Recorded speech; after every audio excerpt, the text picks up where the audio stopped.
ಒಂದು ದಿನ ಇಸ್ರೇಲ್ ಎಂಬ ರಾಷ್ಟ್ರವೇ ನಾಶವಾಗಲಿದೆಯಾ? ಈಗಿನ ಸಂಘರ್ಷ ಅಂತಿಮವಾಗಿ ಇಸ್ರೇಲ್ನ ಅಸ್ತಿತ್ವವನ್ನೇ ಕೊನೆಗಾಣಿಸಲಿದೆಯಾ? ರಷ್ಯಾದ ಸಶಸ್ತ್ರ ಸೇನೆಯ ಮುಖ್ಯಸ್ಥರಾದ ಲೆಫ್ಟಿನೆಂಟ್ ಜನರಲ್ ಆಪ್ಟಿ ಅಲೌಡಿನೋವ್ ಅವರು ಇಂತಹದ್ದೊಂದು ಭವಿಷ್ಯವಾಣಿ ನುಡಿದಿದ್ದಾರೆ.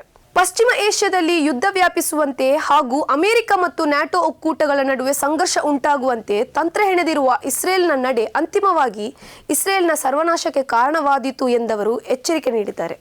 ಇವರು ರಷ್ಯಾದ ಸಶಸ್ತ್ರ ಸೇನೆಯ ಮುಖ್ಯ military political directorate deputy head ಆಗಿದ್ದಾರೆ. ಮಾತ್ರ ಅಲ್ಲ, ಅಕಮತ್ ಸ್ಪೆಷಲ್ ಫೋರ್ಸ್ ಕಮಾಂಡರ್ ಕೂಡ ಆಗಿದ್ದಾರೆ. ರಷ್ಯನ್ ಸುದ್ದಿ ಸಂಸ್ಥೆ ಟಾಸ್ಗೆ ನೀಡಿದ ಸಂದರ್ಶನದಲ್ಲಿ ಅವರು ಈ ಅಭಿಪ್ರಾಯ ವ್ಯಕ್ತಪಡಿಸಿದ್ದಾರೆ. ಇರಾನ್ ಅಮೆರಿಕ ಯುದ್ಧವು ಮುಂದಿನ ದಿನಗಳಲ್ಲಿ ಇನ್ನಷ್ಟು ಕಡೆ ವ್ಯಾಪಿಸಲಿದೆ. ಪಶ್ಚಿಮ ಏಷ್ಯಾದಲ್ಲಿ ಯುದ್ಧ ಇನ್ನಷ್ಟು ವ್ಯಾಪಿಸಬೇಕು.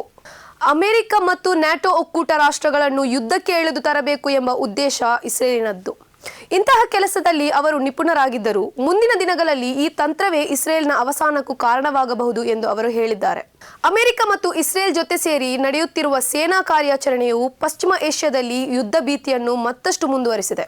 ಇದರಿಂದಾಗಿ ಸಮುದ್ರ ಸುರಕ್ಷೆ ಅಸ್ಪಷ್ಟವಾಗಿದೆ. ಹೊರ್ಮುಜ್ ಜಲಸಂಧಿಯ ದಾರಿ ಮುಚ್ಚಿದೆ. ಎಲ್ಲ ಅರಬ್ ರಾಷ್ಟ್ರಗಳು ಅತ್ಯಂತ ಆತಂಕದಲ್ಲಿವೆ. ಇರಾನ್ ಪಟ್ಟು ಬಿಡುತ್ತಿಲ್ಲ. ವಿವಿಧ ಅರಬ್ ರಾಷ್ಟ್ರಗಳ ಮೇಲೆ ಇರಾನ್ ಎಗ್ಗಿಲ್ಲದೆ ದಾಳಿ ನಡೆಸುತ್ತಿದೆ. ಇಂತಹ ಸಮಯದಲ್ಲಿಯೇ ರಷ್ಯನ್ ಸೇನಾ ಮುಖ್ಯಸ್ಥರ ಹೇಳಿಕೆ ಹೊರಬಿದ್ದಿದೆ.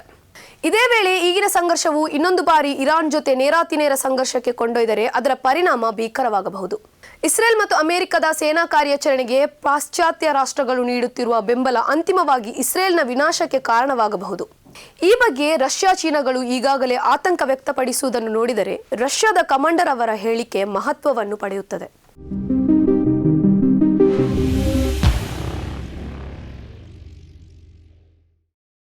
ಈ ಕಾರ್ಯಕ್ರಮದ ಪ್ರಾಯೋಜಕರು ಗಡಿಯಾರ್ ಗ್ರೂಪ್ ಆಫ್ ಕಂಪನೀಸ್,